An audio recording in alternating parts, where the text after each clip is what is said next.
Day 2 of the G7 summit in Italy is underway as leaders turn their attention to simmering tensions with China. According to a draft statement, the group of 7 nations vowed to take action to address what they described as unfair business practices by Beijing.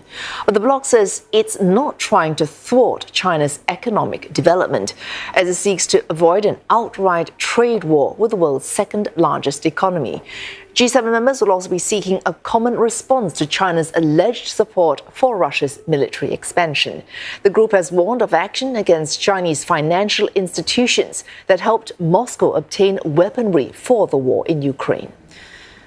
And for more, Giles Gibson joins us live from Bari in Italy. Giles, the draft statement showing a unified front taken by the G7 leaders as they seek to counteract both China's industrial overcapacity and its alleged support for Russia. Would it cause a further strain in tensions between Beijing and the West?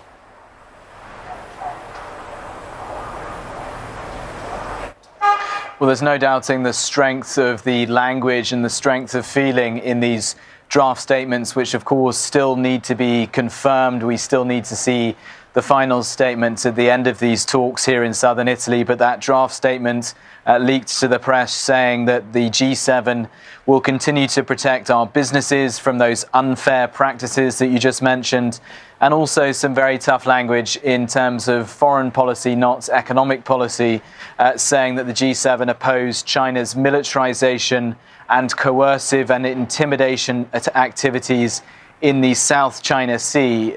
Remember, going into this summit, we've seen both the US government and the European Commission in Brussels announcing that they're moving forward with tariffs on Chinese electric vehicles. Those tariffs much higher in the US, but still at a very significant level in the European, up to almost 40% in terms of the provisional tariffs that have been brought in by the European Commission. The Chinese government reacting very angrily to those moves by the US and the European Commission, calling the US and the European Commission protectionist. And we've also seen them in the past pushing back against this idea that's been put out by the G7 about China's industrial overcapacity, as they describe it, having a negative impact on Western economies. The Chinese government consistently saying that they are over-exaggerating the impact of the Chinese industry's capacity, or overcapacity, as the G7 sees it. Giles, of course, as you're answering the first question, we're looking at footage of the G7 summit, and we're seeing Canadian leader Justin Trudeau there. Now, day 2 of the summit, India's Prime Minister Narendra Modi also in attendance. Given the frictions last year after the last G20 summit, any word yet from Mr. Modi about tensions with Canada?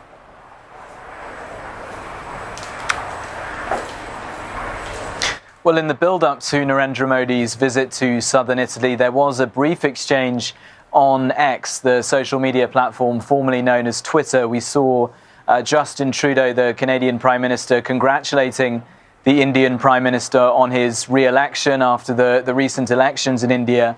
And then we saw Narendra Modi responding to that tweet, saying that India looks forward to working with Canada based on mutual understanding and respect.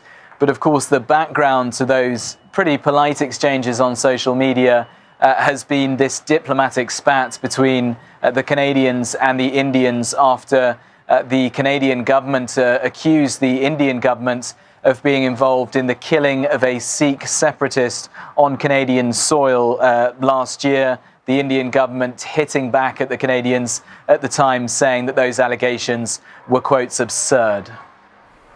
Thanks. Giles Gibson reporting live to us there from Bari in Italy.